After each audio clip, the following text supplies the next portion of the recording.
7-ից արդեն լրիվ պատրաստված են գեղեցիներն աշխատանքներին։ Շուրջօրյա հերթապահություն է սահմանված, բոլոր տեխնիկայի վարորդները, աշխատողները, մենք մերիք միասին ամբողջ ճանապարհին հսկողություն ենք սահմանել։ Սևանի մայրուղու ամենաբուքոտ ծովագյուղի հատվածը սպասարկող ընկերությունը վարորդներին խոստանում է ինչքան էլ ինտենսիվ ձյուն գա ճանապարհը չի փակվի։ Թեպետ եղանակն այս տարի խառնվելու ասֆալտի ձմեռային պահպանության գործը գրաֆիկով սկսվող նոյեմբերի 15-ի փոխարեն մոտ 1 ամիս առաջ է գցել։ Առատ տեղումներն ու հատկապես գիշերվա բացասական ջերմաստիճան մերկասառույցի ռիսկը հաշվի առնելով Կոտայքի, Հրազդանի, Դիլիջան, Հաղարծինի ՃՇՇ-ներն ու հանրապետության այլ երթուղիներում պատասխանատու կազմակերպությունները շտապել են պահեստներում աղավազի անհրաժեշտ քանակ կուտակել, կարգի բերել գրեյդերներն ու անցանելիություն ապահովող ձյուն քերող տեխնիկա մեխանիզմները, տեղեկացնում են տրանսպորտային գերատեսչությունից։ Մեքենաատերերին խնդրանք հորդորը մեկն է՝ զգուշություն ցուցաբերել եւ թեւեկել բացառապես ձմեռային անվադողերով, որ չդառնան խցանման ու վթարի պատճառ, մնացածն իրենց գործն է կանեն։ Ինչքան էլ ձմեռը մեզ անակնկալ մատուցեց հոկտեմբերի ցուրտ օրերով պայմանավորված, ճանապարհները մշտական կլինեն անցանելի։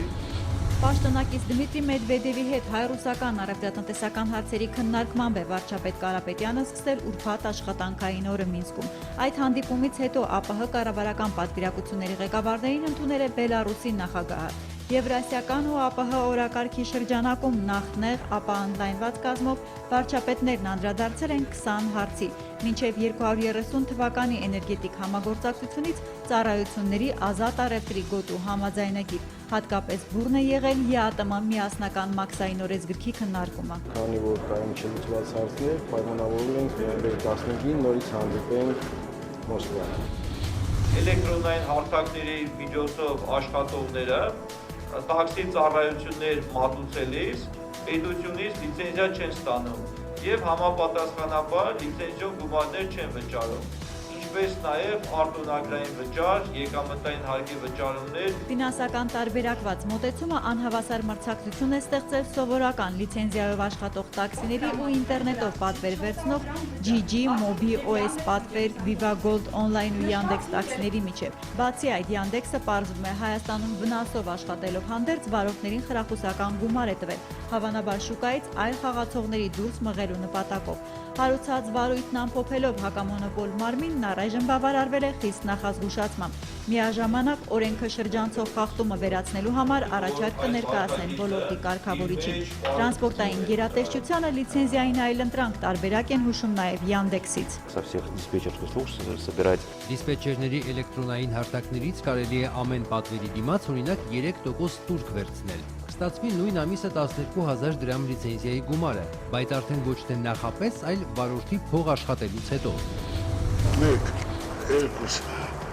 $100 հատ-հատ հաշվել, ենթադրյալ կաշառքը գրպանը դնելու պահին ձերբակալվել է Երևանի Շենգավիթ վարչական շրջանի ընդհանուր իրավասության դատարանի դատավոր Իշխան Բարսեղյանը։ Իր վարույթում գտնվող գործերից մեկի օգտին վճիռ կայացնելու դիմաց նա պահանջել ու մայրաքաղաքի հետիոտնային գետնանցումներից մեկում փորձում էր վերցնել ընդհանուր $1000 գումար, հայտնում են ազգային անվտանգության ծառայությունից։ Ըստ մամուլի շրջանառած լուրերի դատավորը ընտանեկան ու ֆինանսական լուրջ խնդիրներ է ունեցել, ինչի պատճառով տնից զրկվել վարձով էր ապրում։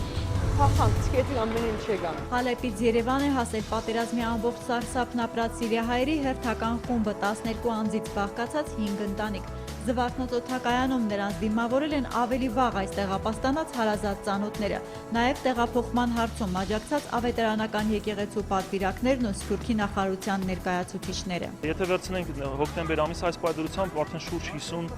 անձ տեղափոխվել է այստեղ։ Աշակերտներն անհամբեր են, վաղվանից մեկնարկում է աշնանային արձակուրդը, 2-ից 12-րդ դասարանի երեխաները կհանգստանան 1 շաբաթ։ Ափսոս եղանակն առաջիկա օրերին սառն է լինելու երկրում ամենուր անձրև ձյուն։ Իդեպ դպրոցի ամենափոքրիկներն առաջինցիներն ավելի վաղ 2 շաբթիից էին տանը։ Դասերը, պարապմունքներն ընդհանուր վերսկսվելու են նոյեմբերի 7-ից։ Հոկտեմբերի 28-ին Nasdaq OMX Արմենիայի հարթակում արտարժույթով գործարք չի կնքվել։ Հանգստյան օրերի համար տարադրամային շուկայում ձևավորված միջին փոխարժեքներն ըստ Կենտրոնական բանկի հետևյալն են։ Թանկարժեք մետաղների համար էլ Արչին բանկն առաջարկում է հիշյալ գնանշումները։